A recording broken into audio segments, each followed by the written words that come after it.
legnagyobb büntetések. Amíg Vásári André csillaga egyre fényesebben ragyog, addig a még felfedezésre vágyó tehetségek előtt újra itt a nagy lehetőség. A Csillag születik válogatásaira ezen a héten még be lehet jutni. Csillag születik! Táncosok szólóban és csapatban.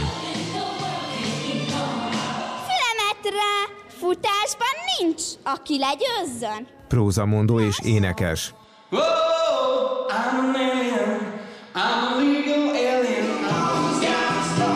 Zsonglőrök és labdával ügyeskedők.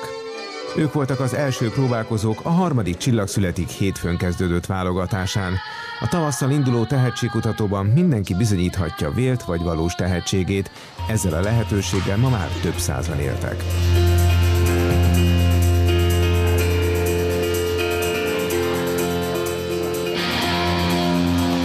Ebben a versenyben már régóta szeretném kipróbálni magamat. Az a cél, hogy kiénekeljem magam valami bennem van. Izgultad?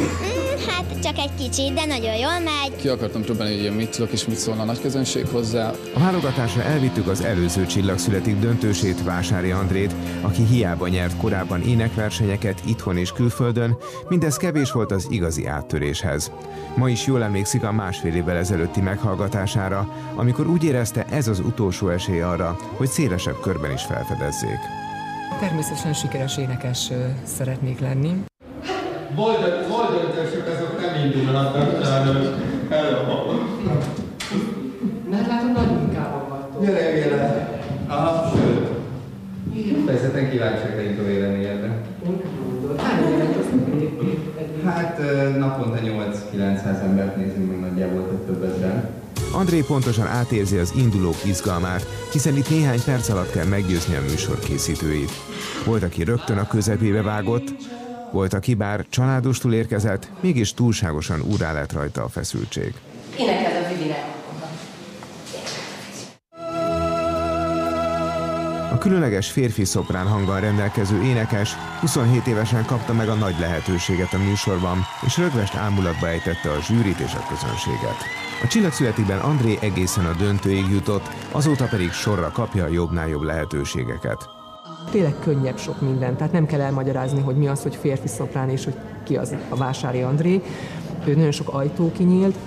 A Csillag születik óta országszerte sokat hívják fellépni, énekelt már többször is a Művészetek Palotájában és szerepet kapott a Nemzeti Színházban is. Tavaly decemberben pedig teltházas jótékonysági koncertet adott, ahol a zenekart névrokona, a világhírű karmester Vásári Tamás vezette. Ezt ünnepélyes keretek között a Budapesti Kongresszusi Központban adták át. Nagyon-nagyon boldog voltam, hiszen tényleg egy nagyon gyors idő alatt, 3 hét alatt vált aranylemezzé. Ugyanezért a lemezért pár héttel később kaptam meg a platina minősítést. Ezeket most változtatni is tudjuk. Az, hogy a mostani jelentkezők közül kik jutnak tovább a zsűri elé, még nem tudni, hiszen a következő napokban több ezer embert néznek meg a műsor készítői.